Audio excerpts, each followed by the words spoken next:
नमस्कार। अभी आप देख रहे हैं तेज 24 न्यूज़ और रूनी सैदपुर प्रखंड के थुम्हा पंचायत राजकीय मध्य विद्यालय थुम्हा कन्या विद्यालय में यहाँ देवेश चंद्र ठाकुर मौजूद हैं और यहाँ पे जन संपर्क में जनता से रूबरू होने वाले हैं। आज के दिन ग्राम पंचायत राज थुम्हा में विधानसभा अध्यक्ष जी माननीय श्री देवेश चंद्र ठाकुर जी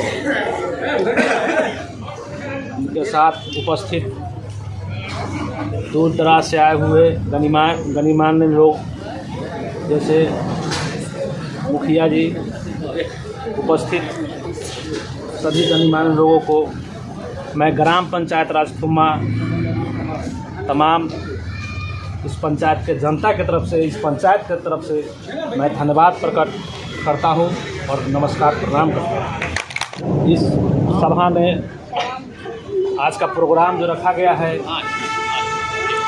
विधानसभा अध्यक्ष जी की तरफ से, जो आज पंचायत में एक जागरूकता के ऊपर थोड़ा सा बात चलेगा, इसके लिए आज प्रोग्राम रखा गया है। सर से आग्रह करेंगे कि अपना बात रखेंगे। हम समझते हैं कि 15 से 16 तारीख तक घोषणा हो जाना चाहिए, ऐसा हमारा अनुमान है। सूचना नहीं है हम लोग को, लेकिन ऐसा अनुमान है कि 15 से 16 तारीख तक, 17 तारीख तक, ज़्यादा से ज़्यादा 17 तारीख तक घोषणा हो जाना चाहिए। और उसके 2-4 दिन के अंदर सारे दलों के जो उम्मीदवार होगा उसका भी औपचारिक घोषणा हो जाएगा।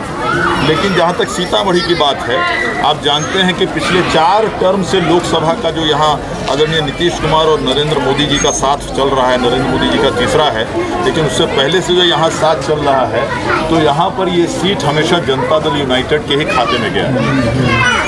आप जानते हैं आदरणीय अर्जुन राय जी पहली बार यहाँ जीते 2009 में, 14 में आदरणीय राम कुमार शर्मा जी जीते और पिछले बार आदरणीय सुनील कुमार पिंटू जीते और ये चौथा टर्म है, तो ये सीट जनता दल यूनाइटेड का ही है।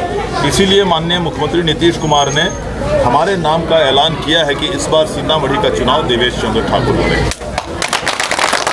सार्वजनिक रूप से राष्ट्रीय कार्यकारिणी में घोषणा किया है, कोई प्राइवेट में नहीं, कोई प्रेस कॉन्फ्रेंस में नहीं। एक ऐसे सार्वजनिक राष्ट्रीय जो दिल्ली में कार्यक्रम चल रहा था पूरे राष्ट्रीय कार्यकारिणी का, उसमें उन्होंने घोषणा किया है और उसके बाद भी कई जगह बताया है। तो मैं अपना सौभाग्य मानता हूं, मैं उनको करोड़ों धन्यवाद देता हूं कि मुझे इस लायक उन्होंने समझा कि सीतामढ़ी की जनता का सेवा हम कर सकें लोकसभा में जाकर। अब आपको लोगों ने बताया कि हम स्नातक निर्वाचन क्षेत्र से, स्नातक निर्वाचन क्षेत्र का मतलब हुआ ऐसा निर्वाचन क्षेत्र जिसमें जो मतदाता है वो कम से कम स्नातक डिग्री के, कम से कम जिनके पास स्नातक का डिग्री है, जो BA BSc वगैरह कम से कम है। और ये जो क्षेत्र है ये 4 जिले का होता है।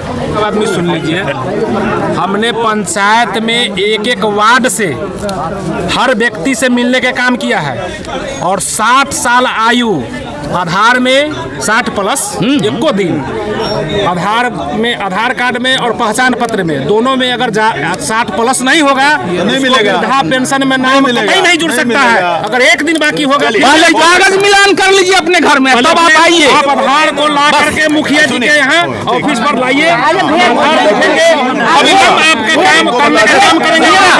क्या कर रहे हैं? से पैसा दिलाने का हम काम करेंगे।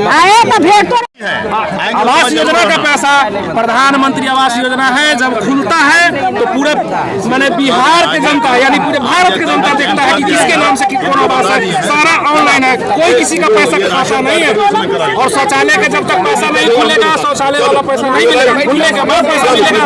कल परसों में गाँव में माइक घूम करके बोल देगा। थुम्हा आए हैं। थुम्हा मेरे गृह प्रखंड का गांव है, मेरे अपने पैतृक गांव से मात्र 3 से 3.5 किलोमीटर दूर है।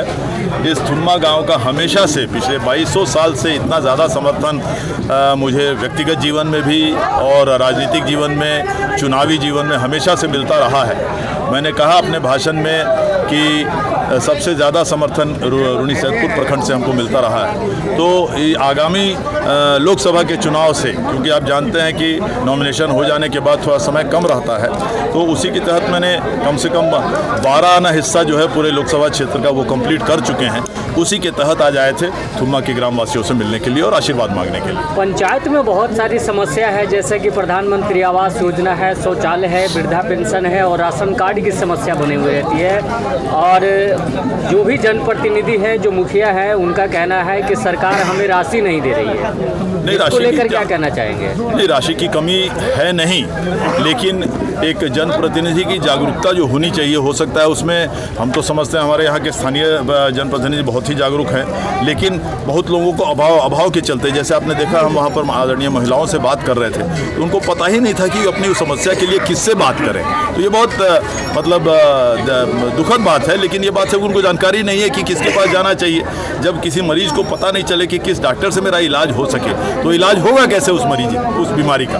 ये परिस्थिति बहुत है। बिहार के मुखिया जी भी कुछ महीने पहले जो धरना प्रदर्शन पे थे, अपनी मांगों को लेकर के राशि नहीं मिल रही है और पंचायत में जो समस्या बनी रहती है और अभी तक जो है पेमेंट इन लोगों को नहीं मिल पाया है। नहीं, उसका इलाज होगा, हम लोग करेंगे। मैंने अपने यहाँ के कितने लोग हैं उनको मैंने अपना नंबर दिया है, मैंने कहा है कि मुझे बता दिया करो जब इस तरह का कभी कोई समस्या होता है। मैं हमेशा, मेरा फ़ोन ऑन रहता है और यहाँ से तो 10 किलोमीटर हम बैठते ही हैं, 10 किलोमीटर पर ही बैठते हैं, तो उनका स्वागत है, कभी भी आ जाएँ। बल्कि इस क्षेत्र का कोई भी आता है तो निश्चित रूप से हम तत्क्षण उसका जो निदान करने का काम करते हैं।